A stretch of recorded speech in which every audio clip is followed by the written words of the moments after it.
I'm Dr. Orion Taraban, and this is Psychacks, Better Living Through Psychology. And the topic of today's short talk is covert contracts.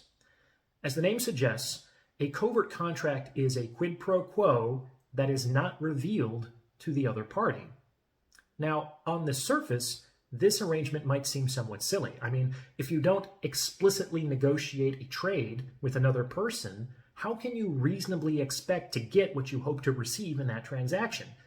This will only happen rarely and kind of by accident. I think we probably all understand this intellectually. However, in practice, many of our relationships, both personal and professional, are subject to these covert contracts every day of our lives. For example, a very common professional covert contract is that if I consistently go above and beyond my contractual obligations, this effort will be recognized, appreciated, and rewarded. That is not necessarily true at all. In many cases, in fact, this behavior has the opposite effect.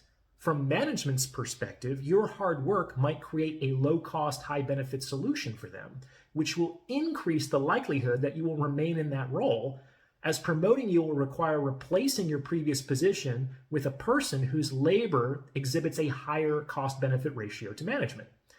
But people routinely burn themselves out at work in the service of this covert contract and feel resentful and exploited when things don't go their way.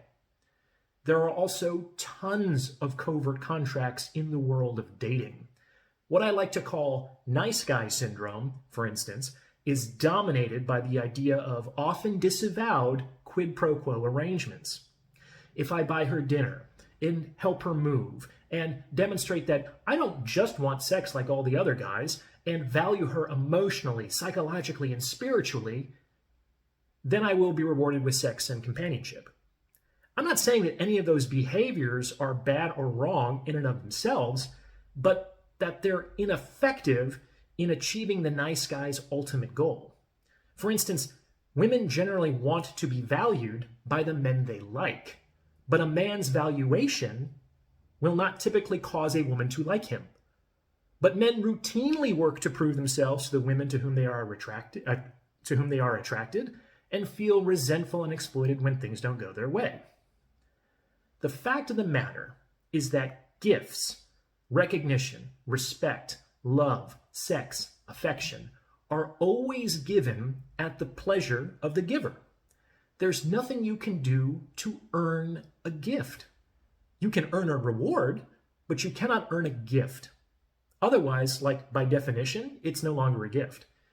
Unsurprisingly, you are much more likely to receive gifts if you give gifts yourself. The trick is to overcome the urge to give in order to receive, and to cultivate more and more a pleasure in giving.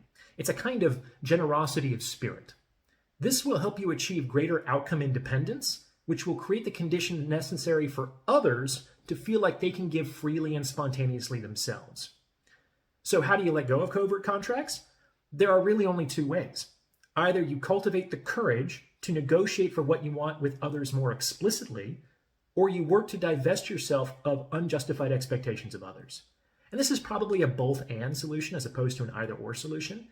You'll know that you're on the right track if you begin to notice a reduction in the frequency and intensity of your anger and disappointment. Try it out for yourself. Got some thoughts on the matter? Drop a comment below. And if you'd like to schedule a consultation, you can reach me at psychackspodcast@gmail.com. Talk to you soon.